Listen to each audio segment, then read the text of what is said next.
Hey, this is Sharif here with another episode of the Golden Hour, joined by Dr. Kevin Majors. Kevin, thanks for coming back. Sharif, great being here with you again. Well, Kevin, I thought it would be great for us today to discuss the topic of reading, which oftentimes we approach as kind of a skill that you can get better and better at through golden hours and through refining your techniques of reading and getting better at reading or faster or understanding more. Then think it also has implications for breaks, what you do during your breaks to connect with higher ideals. Then I think it also has some bigger implications for kind of life and living a life according to ideals. So I thought it would be a great topic for us to get into today. So I guess maybe we could just start with kind of at the highest level, the importance of reading books. So I think maybe you could provide an interesting perspective on that. Yeah, this is, I think reading is a kind of deliberate way of learning. And deliberate learning means that when you're engaging a text and you're reading it, you're able to think objectively about it. And you're able to kind of ask it questions. You're able to be trying to read between the lines, trying to see what are the assumptions that are built in here. And so it gives you a very deliberate way of engaging with something you can learn from. And I just want to contrast that with the opposite, which is learning by, you could say, implicit assumptions. And I think that that's like a form of coercion.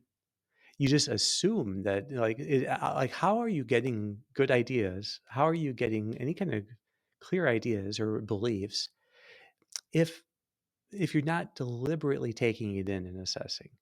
Otherwise, you just kind of end up going along with the assumptions of the people you're around.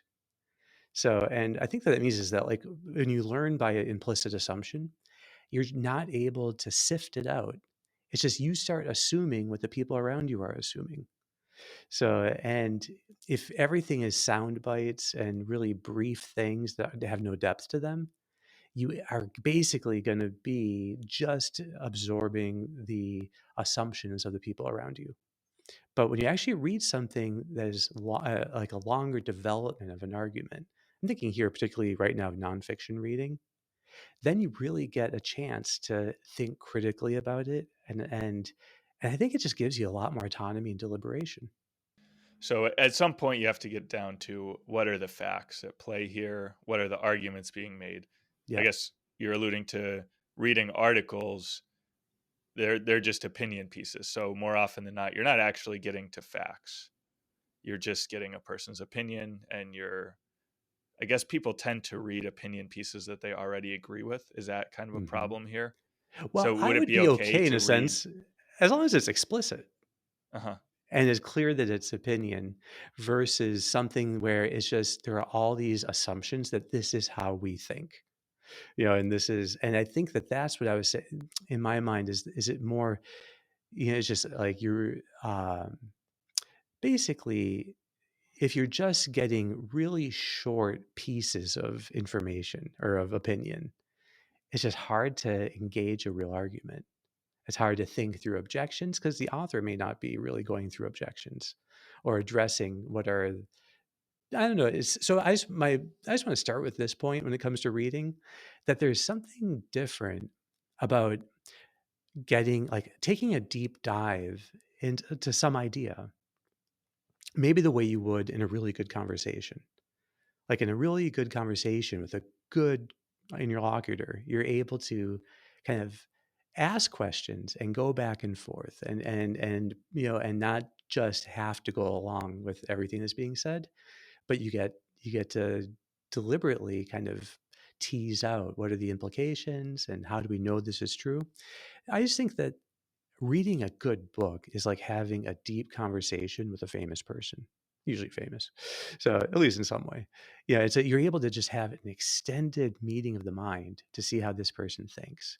And I think the better the person, the better the writer, the more what is everything is kind of explicitly stated for you to freely accept or reject. So not only are you getting the right content in the sense that you're getting the person's fully developed ideas to engage with, you're also yourself learning more how to think, which is That's important exactly right. to think Yeah, I critically. think So, one of the most important skills people can develop is being able to not simply agree with everything they read, but to learn to kind of have an objective or critical stance to think, okay, how do I, like, where is this person coming from? What's the history of this argument? What other kinds of arguments do people like this make? So I think this is just, I think it's part of having like, maybe it's like the scientist in me that you're wanting to be skeptical and you're wanting to get to the bottom of things. You're wanting to understand things in the right context. But well-written books are very upfront about all of that. And it's not all innuendo. It's actually, they have explicit, they have their claims that you can accept or reject, and it's all kind of above the table. hmm hmm yeah, maybe continuing on this topic, we could get into some of the areas where this intersects with our approach at Optimal Work. Why reading is kind of important from that perspective, because frankly, I think some of these reasons that we've given so far aren't exactly things that you would find like on OptimalWorks website. We don't talk a lot necessarily about the importance of critical thinking ability. Of course, it is important, but it doesn't really enter into our specific approach of learning how to work well in each hour of work. But one of the things that's necessary for working well is having developed ideals. And a sense we often talk about, before you start working, you can call to mind an image of how someone you look up to or a role model or a hero would do the same task. So I think reading can be a source of those kinds of things, of those ideals and of role models. And so in many ways, reading is developing your kind of framework so that you can actually approach tasks in a right brained way. You can have these higher ideals that you can bring into your tasks. But without reading, where would you get that from? I guess people in your life too, but reading is a good source. Yeah, exactly. And I would just say that this actually is one of the ability to really read well and to experience reading as an interesting conversation. That's kind of what we would want people to have. In my mind, that is the real, like, one of the overall purposes of education, particularly of liberal education, in the sense of liberal arts. So trying to be, this is reading literature and history, and kind of what does it mean to be a more kind of learned or cultured person. So it means that you're familiar with the great works, of thought, and you're able to like engage arguments in a deep way. So there is this high level skill of that kind of critical thinking that I think any excellence in, like, in when it comes to studying and for students, it's really important that they develop that.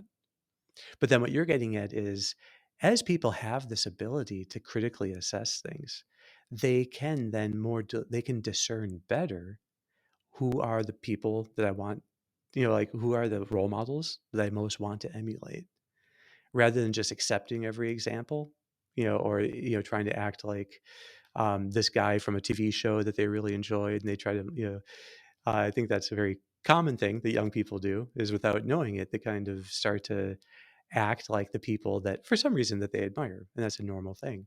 But I think when you're engaging great works and you're reading, I think then you're much more able to sift through those examples to come up with what exactly are really the right role models, and what are the ideals that to me are the most worthy of my commitment.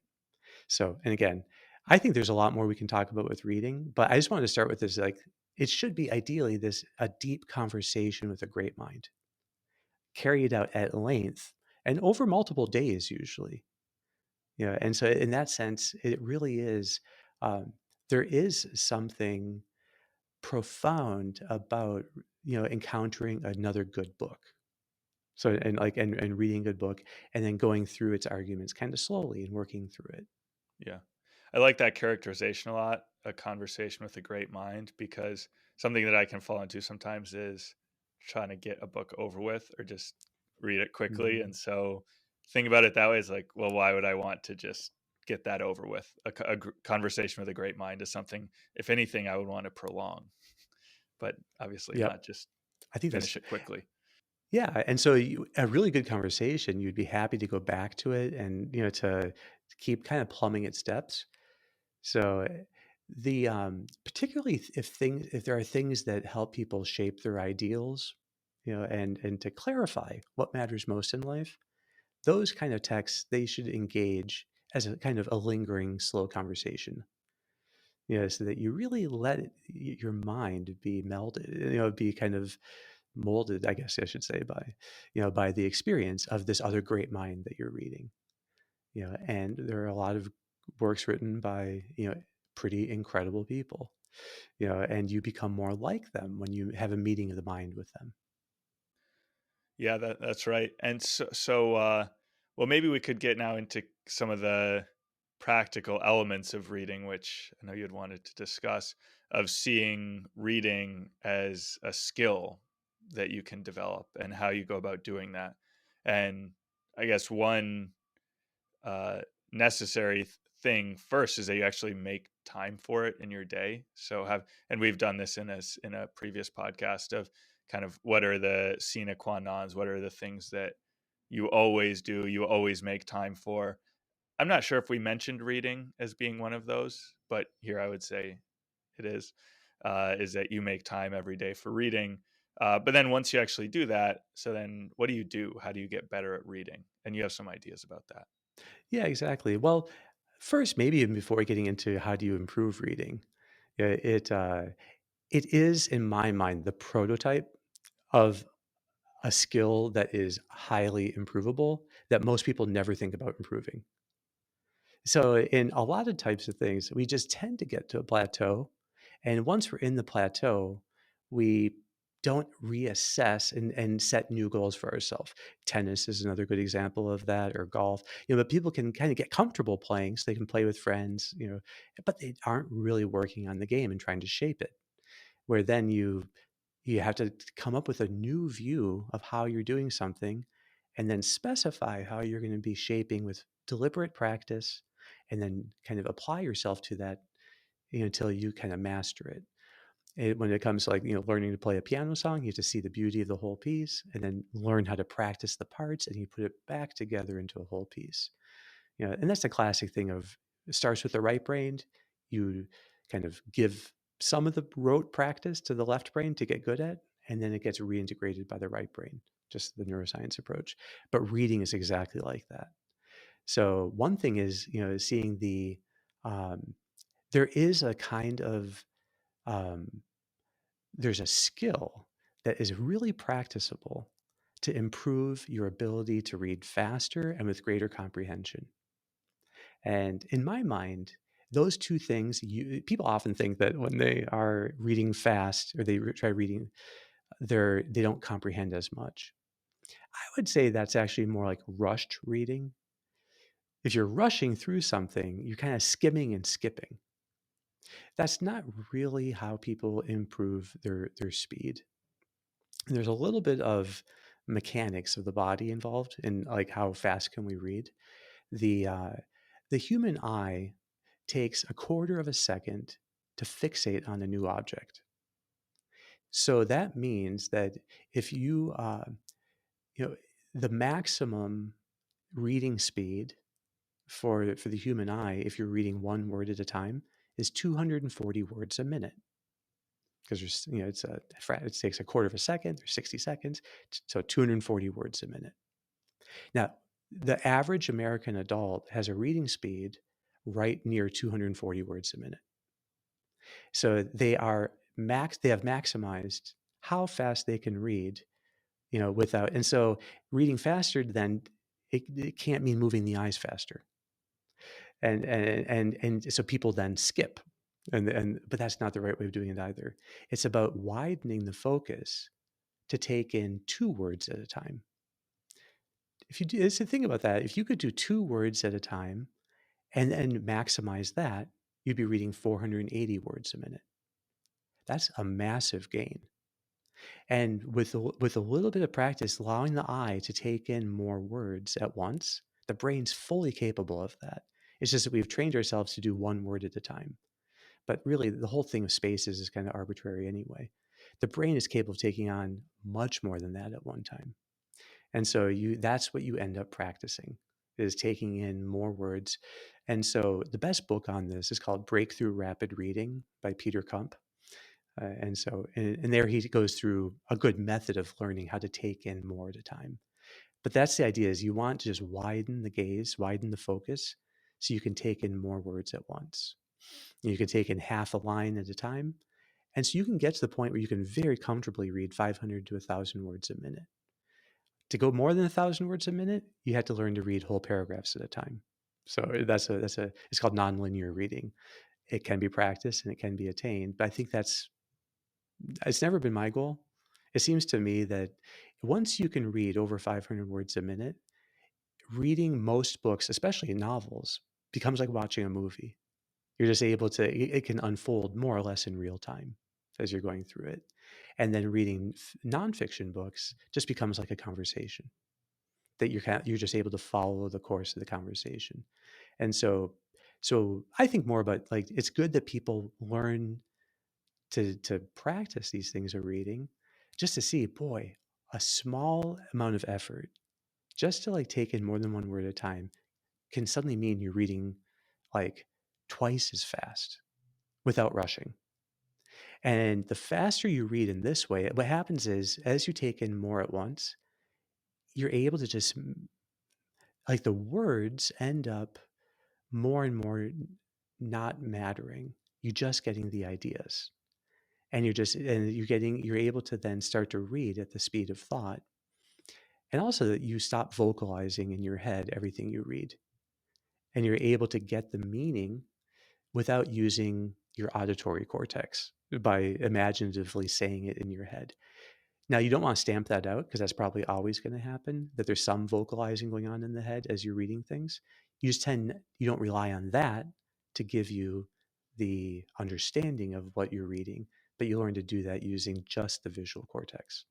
Yeah. Does that make sense? Does that sound Yeah, crazy? I But was actually gonna bring up that last point of repeating the words and reading the words in your head, that you repeat every single word in your head, and that kind of keeps you reading one word at a time. I yeah, think maybe one of the reasons people do that is because they don't want to miss anything. yeah. Perhaps There's I mean, I'm sure there's a skill there too, but it's like, I want to read every single word this person says, or this in this book. Otherwise, I don't know, I'll either miss an idea, or I feel like I haven't actually read the book exactly. unless I do that, or whatever. I think people misunderstand how you remember what you read. So it has nothing to do, like, if you're talking, it has nothing to do with intensity. It's more about geography. Okay, so you have to know the lay of the land, and know where things fit in. Then your memory has an easy time of it, and you can remember then the overall structure. See, but if you don't have that sense of where you are in a work, in an argument, in a scene, then it's very hard to remember it. So I think it's a kind of a subtle point, but people will try to fixate and say in their head certain words as if by intensely doing that they're going to remember it better. But in fact, it's by understanding it more completely, understanding the overall idea, understanding how it fits into the whole. That's what allows you to remember it later. Understanding leads to effortless memory. So, like, if you're in a good conversation, you came to understand what a person was saying, you could repeat the whole thing to someone else. And that wasn't by trying to memorize what the person is saying as they say it. I mean, that would be impossible.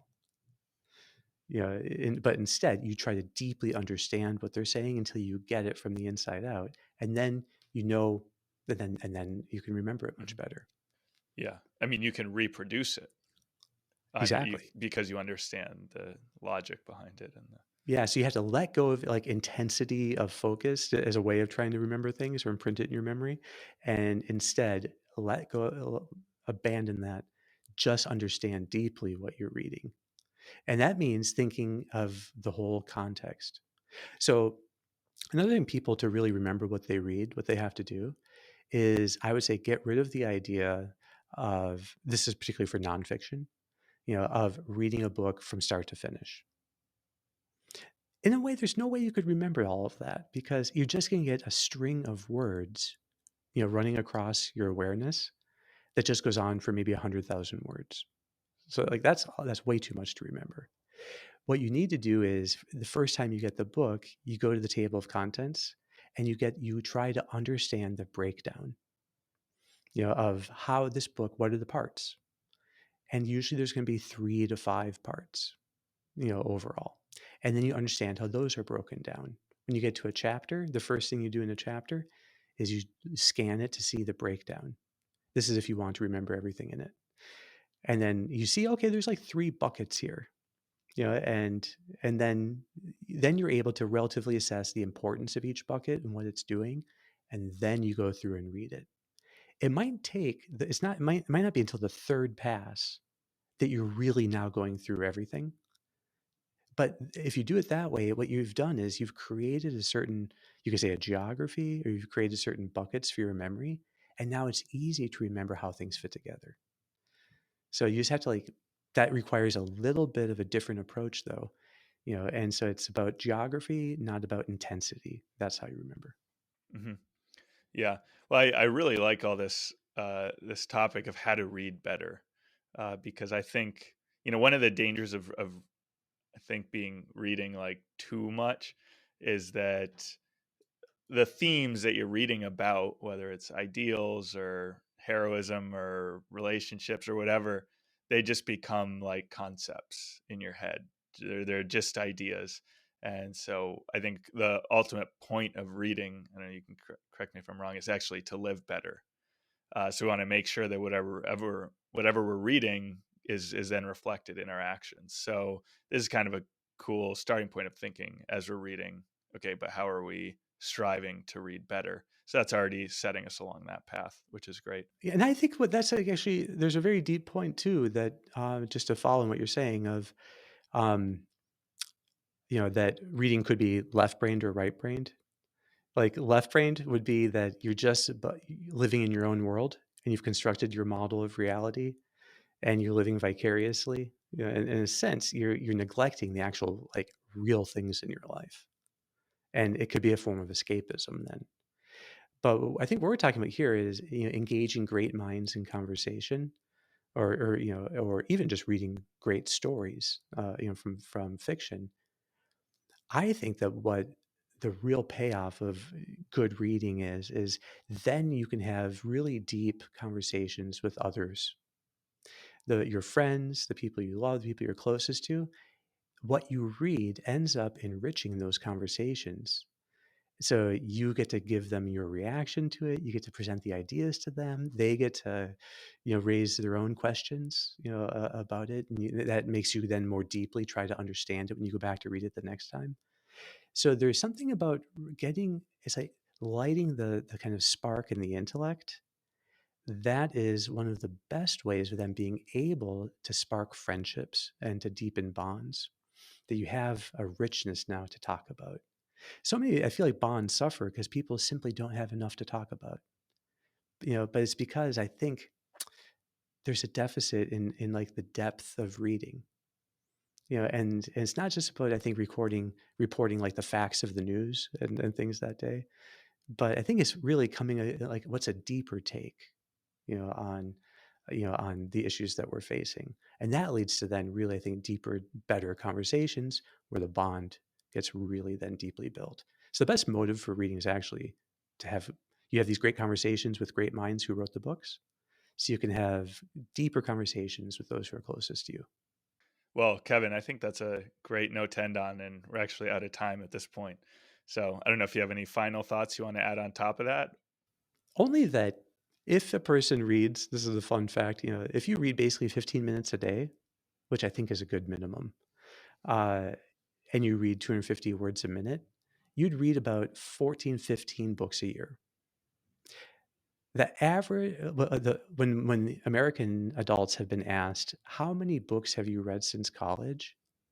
The most common answer was zero. It was amazing. So, but just doing 15 minutes a day is like 15 books a year. If you double your reading speed, which you can do with just a little bit of working at it, then there'd be 30 books a year. You read for 30 minutes a day, then there'd be 60 books a year. So it does, you can actually very quickly build up a great deal of skills and learning and knowledge, just by this regular habit of reading. And you definitely see improvements, I think, in all areas of life. Absolutely. It's worth it. Uh, All okay, right. Kevin. Well, thanks so much. Thanks, We'll Sharif. be back. We'll be back next week.